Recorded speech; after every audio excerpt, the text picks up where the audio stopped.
Hello everybody and welcome back to the channel. Today we're doing a YouTuber Q&A. So this corresponds to like whether it's doll related, video related, editing related, anything like that. And then there were just a couple little questions, about certain doll lines and other fun little things about me that I did leave in here. But for the most part, this is just strictly really what it is like behind the scenes of being a YouTuber, doll YouTuber, and in my case, a legally blind YouTuber. They're all very different. I'm not like your average content creator due to my visual impairment, so some of these questions did ask about that, and I'm very, very excited to share these with you. Every creator is different, so this is just kind of my story. So grab a snack.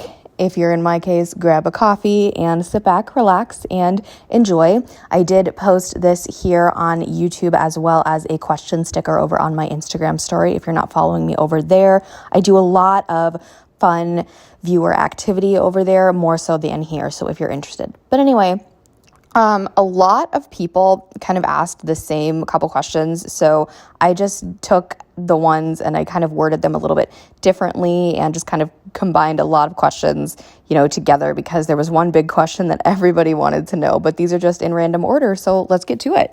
We're going to get the big question right out of the way. What do you use to edit? Well, first of all, I'm going to tell you guys that these questions, they're probably going to be, some are going to be a little bit more zoomed in than others, but that's just because I have to be able to read them while I am doing this voiceover, so on and so forth. So I do not use any super fancy program. No, this is a hobby of mine, and you don't have to use the best of the best. If you want to, go for it. I literally use my cell phone. I'm really going to date myself. It's an iPhone 11 Pro Max. I like to keep my phones for as long as possible, and it has like the 3 lenses and stuff. My brother actually picked this one out for me because he said with the amount of filming you do and your doll photography, it will help you in the long run. And since he's a genius, I'm not even making this up, it's true, I listen to him whenever there's anything technical that I need help with.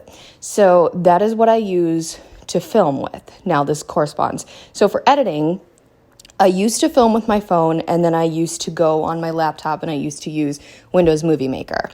And that was fine, but then I moved, and here's a fun fact for you all. I got a new computer, and I actually don't have Wi-Fi at my house, and that's by choice. I don't need it because I edit on my phone. I film and edit on my phone using a free program called Splice. Now, there are upgrades you can do if you want to add music or certain features, but for right now, since I don't like to put music in the background of my videos, just because since I have a lack of vision, my other senses, are a little bit stronger. So when people put music in their videos, I get very distracted. So I know a lot of people disagree, but that's just why I don't put music in my videos. I don't have a special microphone. I don't have a pop filter. I can just film wherever, whenever, and that's basically what I do. It's just a free app called Splice, and it allows me to add text, add overlays, and, do whatever I need to do. So it's pretty simple, actually. Another super commonly asked question was, how long does it take you to film/edit videos? So depending on the video, like if I'm filming an unboxing of, let's say, an American Girl, not very long, because I can go ahead and I can remove her very quickly. And if her hair is good and, everything is great, then it won't take me very long, probably about 20 minutes, if that. And sometimes I do pause to kind of take a look at all of her features and stuff a little bit closer for me because of my vision. However, if I'm unboxing a smaller doll such as Rainbow High, Monster High, Bratz, and things like that, it will take me a little bit longer because I have to cut all the little ties and the rubber bands. And then with Monster High and now Rainbow High, you have all the little accessories and everything. So I really have to cut all of those out and then really take a good look at the doll to make sure her makeup and everything is good. So definitely takes me probably a half an hour when I'm unboxing the smaller dolls, just because there's a lot of fine detail that I have to make sure that I see and catch, because if I don't, somebody will point it out in the comments and they won't do a very nice job.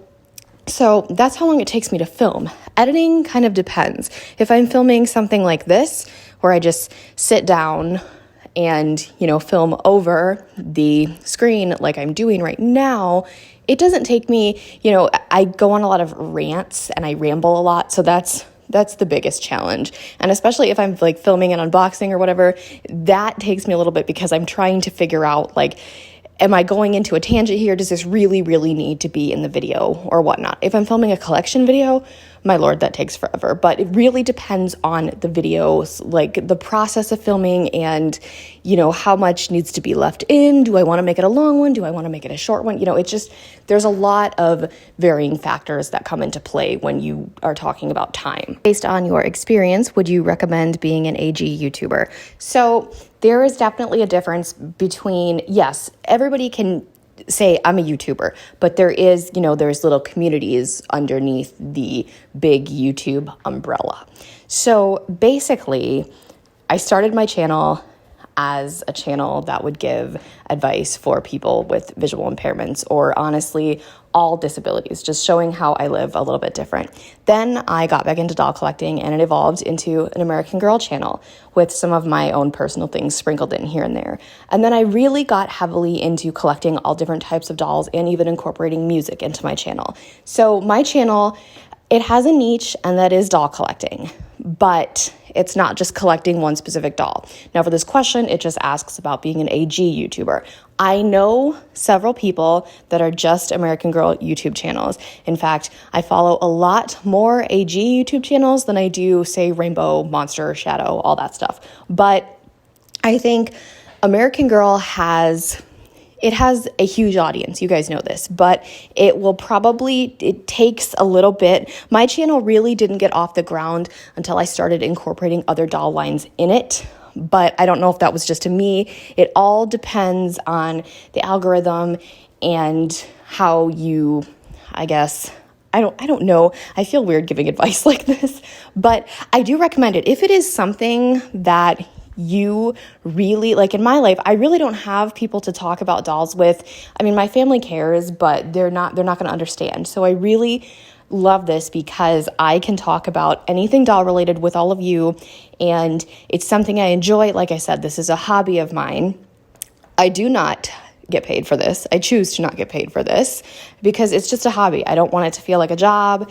And I just, if it's something you love and you want to try it, go for it. I definitely recommend it, but I need you all to understand that do not think you're going to get 100 subscribers overnight. It took me a very, very long time. And everybody's channel grows at a different pace, and you cannot compare yourself to other collectors. Do you ever feel pressured to buy a doll you don't want? Now, I know a lot of people talk about this because when new releases come out, it's very, very exciting. And I'm not going to lie, that is how channels grow, partly because everybody wants to see how the new doll is. For example, around the same time, Rainbow High just released Series 5 and American Girl released Isabel and Nikki, the 1990s historical twins. So as someone who collects all the historicals, I already knew I was going to buy them because with that line, American Girl has not made a historical doll that I do not like appearance or collection wise. I have my favorites and I have my least favorites, but I love every single historical doll American Girl has put out. So that's probably just a little sentimentality as well, but I truly love every historical. So I knew I was going to buy those two. Now, Rainbow High Series 5, there's 6 dolls, one of them being a boy doll, and I know I don't collect boy dolls. Everybody on this channel knows that, so I have no pressure to buy him. Now, the 5 girls, I knew for certain I was going to buy 2 of them, which I did, and their videos actually did really, really well. Last time I checked, I think Victoria's had 1,000 views, and that's crazy for me for an unboxing video because usually I don't get the dolls that quick, but I bit the bullet and I ordered them on Amazon and I got really blessed and lucky to receive perfect looking ones. That doesn't happen all the time. So I'm still on the fence about 3 dolls.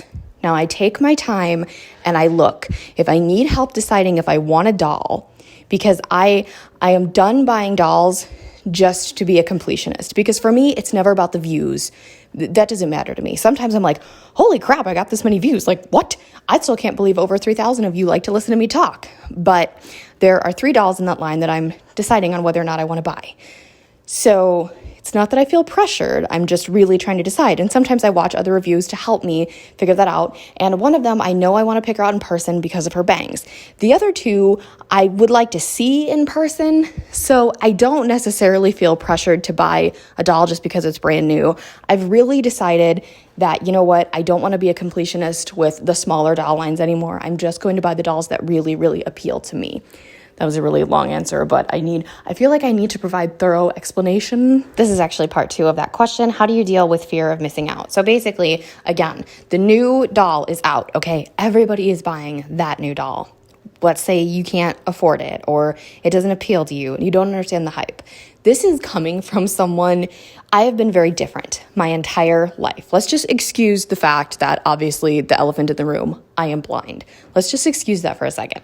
I have always been someone who never really follows the trend, the latest fashion, the latest boy band craze. That was never ever me. Or, you know, for me, it's really like, oh my God, this TV show is so popular, you should watch it. Sometimes I do, other times I'm like, no. I don't really have, you know, that mentality when it comes to getting dolls. Some dolls, like the boy dolls, I kind of like to use this as an example. So I don't collect them, and a lot of people absolutely love them, and that's totally fine. Like, I don't care. So it doesn't bother me that I don't have them in my collection. I know that if I can't afford a doll immediately, and I've done this multiple times, then I can get the doll when she's on sale or maybe in the next couple of weeks when I have saved up enough for her. Sometimes I do plan out my budget strategically so I can buy a doll or a couple dolls when they release. And that is what I did with the twins and then Rainbow High, Victoria and Olivia, because I knew I wanted to buy them all immediately. And then like right now I see people buy Priscilla, Michelle, and Kim, and I'm like, I cannot wait to have them, but I'm not going to go spend a bunch of money right now because I don't want them that badly. Do you ever get stage fright while making videos? Here's the short answer. No. I don't want to say in the spotlight because that makes me sound really shallow, but I was raised as I was a pageant girl, and I'm not talking about the glitz pageants. I was a small town pageant girl. And so I've always been someone who I'm used to being on stage. I did dance for a good decade. I even did cheerleading for 2 years. I've just always been someone who has been comfortable being on stage. And even after I was out of doing all that stuff, I did travel to schools and do public speaking for Blindness Awareness Month. So no, public speaking has never bothered me. I absolutely loved it in school. It just doesn't bother me. I think the one thing that surprises people is they're like, so do you have like a speech outline? Do you know what you're going to talk about? No. Even as a writer, I would hate when they would ask us, okay, so go outline this paper or the short story or whatever you're writing. I'm like, no, I wing it. It's off the cuff. It's how I am feeling in that moment. And I do some of my best work that way. And that's honestly how I film videos too. I don't get stage fright. Sometimes when I'm talking about a controversial topic or controversial opinion, I do get like, oh my God, I know people are going to have issues with this, but I'm not scared. I just, I'm like, okay, whatever. They're probably going to be really harsh and vicious, even though that's so unnecessary, but I'm not necessarily nervous about that. How long does it take you to set up for filming? Okay, so it depends on what type of video I'm filming. If I'm filming the unboxing, I have to move the review station, aka my sister's old desk, in front of whatever background I want. I have to put the box or the doll or whatever onto the review station. I have to make sure it's centered. Then I adjust the tripod to the certain level, and then I put my phone in the phone holder on the tripod, and then I make sure that everything is good, the box is centered, and there we go. That doesn't take very long. This type of video here, I can film this wherever, in my bed, in the doll room, in my living room, wherever I am, I can film this. I've literally filmed videos from my bed in a hotel room in Hawaii at 5 a.m. So it just depends on what type of video. So it never really takes me very long to set up unless it's an all my dolls collection video or something like that. How long does it take videos to upload to YouTube? So this depends. And now I have uploaded from both iPhone and computer. So it just depends. It also depends on your internet connection, whether you have unlimited cellular data and upload that way, or you upload from Wi-Fi. I have done both on iPhone, and I've obviously uploaded from Wi-Fi on my computer.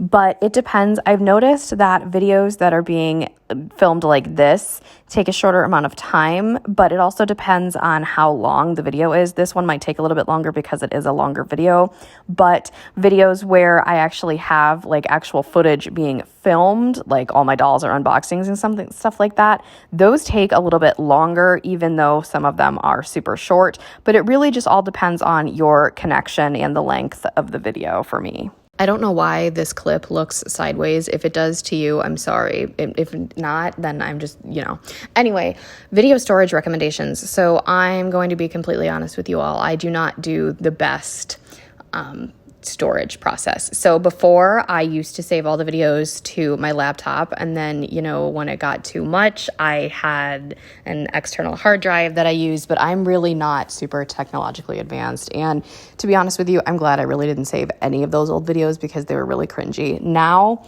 I upload them to YouTube and I delete them from my phone. If you are someone who is attached to your videos, you definitely should get probably iCloud or some type of external hard drive for a computer and stuff like that. But for me, I'm just like, okay, if anything does happen to my channel, I will probably regret doing this. But right now, it's honestly just, it is what it is. I'm not...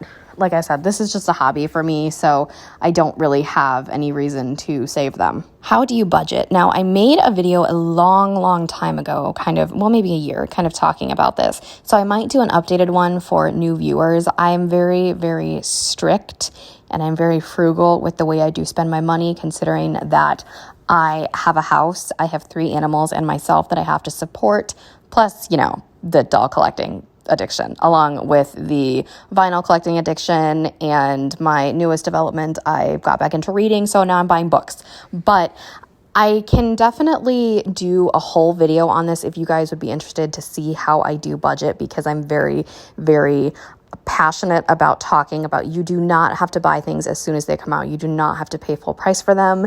It's just, you can wait. And I am living proof that the patience do pay off. So if you guys want me to do a whole video on this, I totally can. Just let me know. How do you remember to take out things you do not want in videos? So for videos like this, it's really easy since I'm just filming as I go. But for videos that I have filmed, like in unboxing, collection, all that stuff that actually takes place in the doll room or a doll hunt or a fixing up, whatever, I do go back and I sit through the whole video and I edit. Now, if I am editing it the second after I finish filming it, I do remember, because my memory is ridiculously good when it comes to things I care about, not math and science. But I do remember, oh, this is the part I have to take out. The cat came in, the dog barked.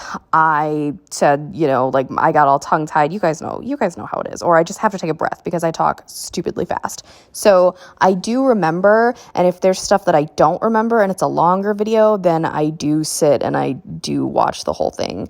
And I hate listening to myself talk, so that's a very painful process. What do you think of shorts from a creator's perspective? So if you didn't know, YouTube has this little feature where you can upload short videos. I know that my friend Lynn Life does a lot of them, so if you ever want some new content from Koa, she does do a lot of shorts.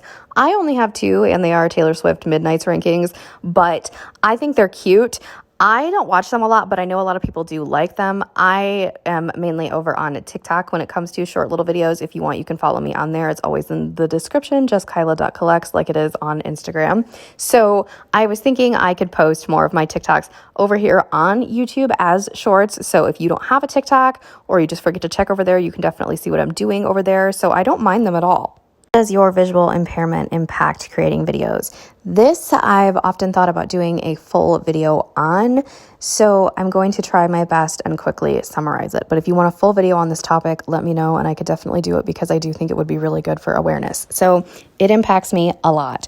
When I am filming unboxing videos, especially, like I said, there's a lot to unpack there, literally and figuratively, and I have been the victim of some very, very terrible comments because I have received dolls that have misprinted eyes or their lips are messed up, Rainbow High Series 4, and I could not tell in the store, and then when I took them out of the box, even in some cases, I couldn't tell. So it's very, very stressful a little bit when I am unboxing the smaller dolls, and some stuff like I can't tell what their super tiny objects are, especially with Monster High.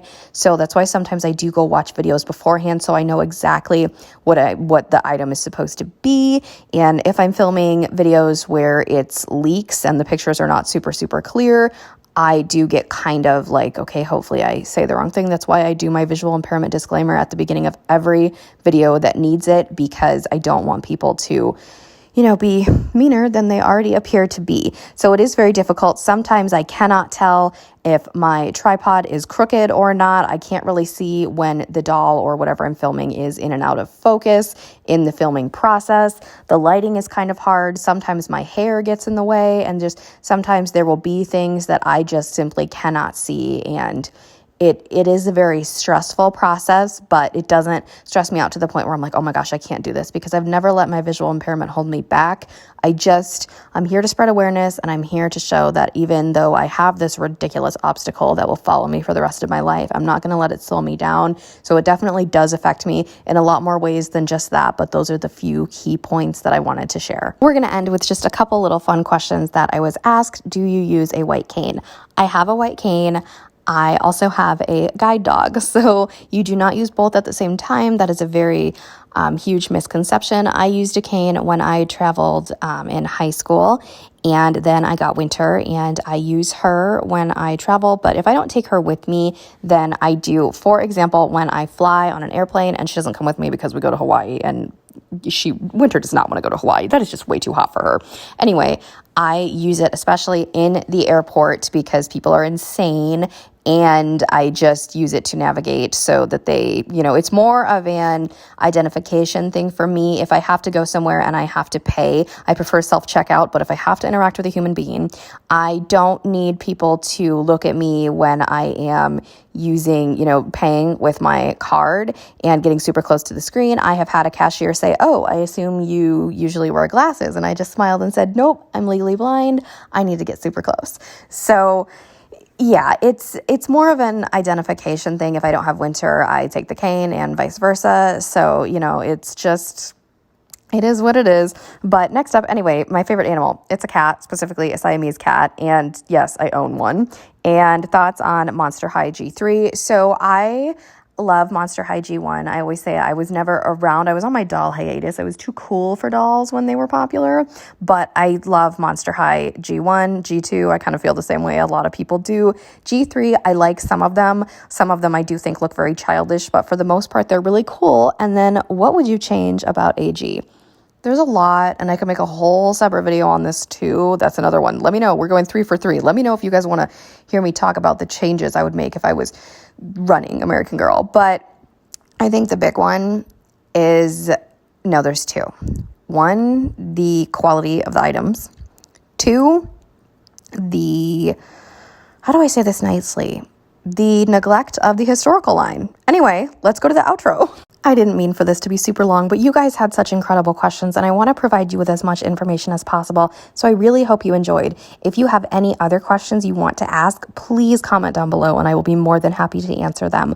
Or if you don't want to comment down below, you can definitely shoot me an email or a message on Instagram. Also, I know I said a couple times, do you want to see me make a video on this? So if there's anything you want to see me elaborate on that was covered in this video, go ahead and let me know, and I would be more than happy to provide even more information on those topics. If you have not already, give this video a big thumbs up, hit that subscribe button to join the fam, and tap that really cool notification bell so you know the exact moment I post a new video. Have a blessed day, and I'll speak to you all soon. Bye, everybody.